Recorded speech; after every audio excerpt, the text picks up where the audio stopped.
Pat, what are your thoughts on the recent resurgence of the NES deck-goed action figures and such? I believe he's probably referring to the NECA figures, like the Nightmare on Elm Street one and the Friday 13th that are modeled after how they look in the NES games. And then they came out with like 3 3/4 inch figures too of like Jason Voorhees and Freddy Krueger that also mirror them. And then NECA's also done a Rambo figure, and they've done I think they did a Predator one, or planning it, and then they did I think they did another one, a RoboCop one. They're pumping them out now, a little too quick for my taste. They're doing them like 2 or 3 a year, it seems like. I think it's only natural that you'd cross over into toys, since that's retro as well. Why not put them out?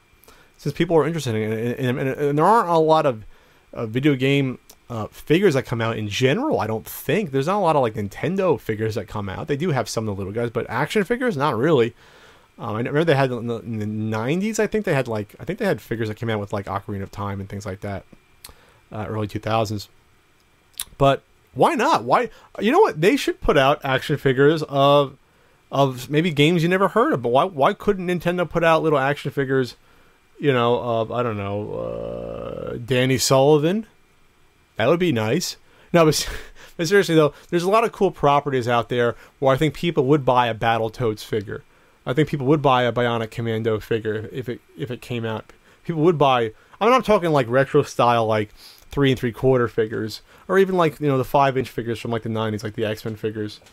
You know, I just think that it's probably a rights issue, and it probably costs more than it's worth it to go get like the, I don't know, the rights to Panic Restaurant to come out with a cookie figure, for example. It just doesn't make any sense to do that.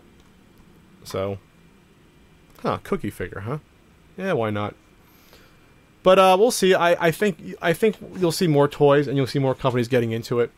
And then, yeah, maybe you'll see, I don't know, you'll see a Milon Secret Castle figure. Maybe you'll have Konami come out with a bunch of old school little figures. There's money to be made. It's just, I guess, how much? What's the margin in order to make it work and make it viable?